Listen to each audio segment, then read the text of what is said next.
আর খামে অচেতন হইয়া বড় কষ্ট হইল। বিষে মুক্ত হইয়া শিবে মদনে ফিরিল। মহাদেবের মহাচন্দ্র তখনে বসিল।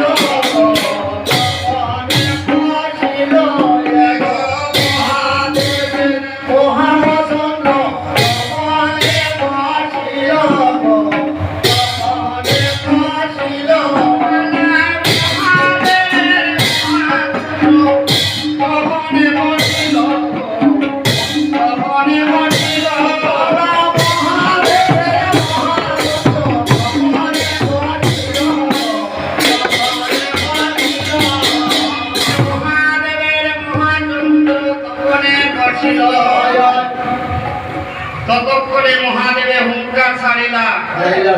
আরেকটা ভক্তভদ্র তখনে জন্মিলা।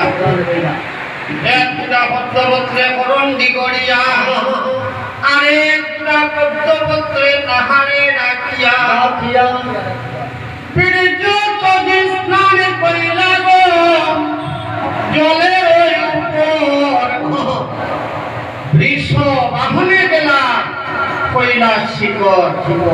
তখন ওই ক্ষমা নামে পক্ষিণী এইসব দেখিল। ক্ষমা নামে পক্ষিণী এইসবে দেখিল। অমৃত জানিয়া তারে বন্ধন করিল। পক্ষী সহিতে নারে সেই সমুদ্রের পর পৃথিবী ছাড়িয়া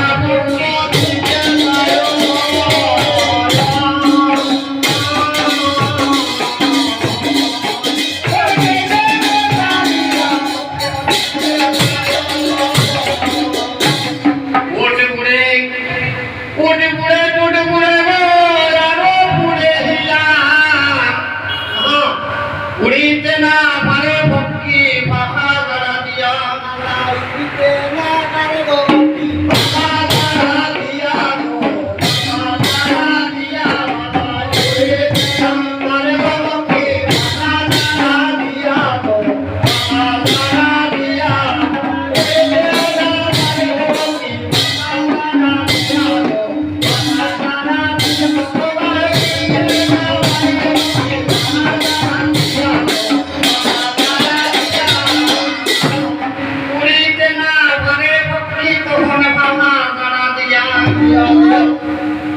পক্ষী দুহে মন্ত্রণা করিয়া ব্রহ্মার সাক্ষাতে দুহে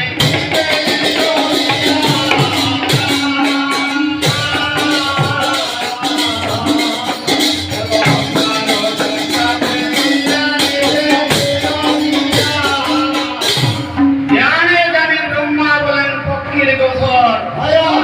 আর যথাই করিয়া আহার তথাই উদ্গার হয়। পুনরূপিত হইলে পদ্মের উপর সহস্র নালে নামে চন্দ্র তখন পাতাব ভুবন। ধ্যান হইবা শুকিয়ে জানিলা তখন মহাদেবের চন্দ্র আইলা গো পাতাব ভুবন। সকলে আসিয়া মন্ত্রণা করিয়া আর যোগী ঋষি বেদ পড়ে মহারিষ্ট হইয়া। যোগী ঋষি বেদ পড়ে মহারিষ্ট হইয়া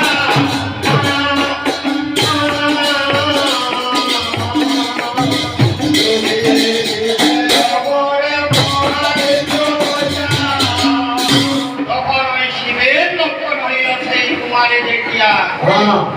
আর দিলামিয়া সেই কন্যা তখন কশ্যপে ডাকিয়া কশ্যপে বলে ও পত্র সুন্দরী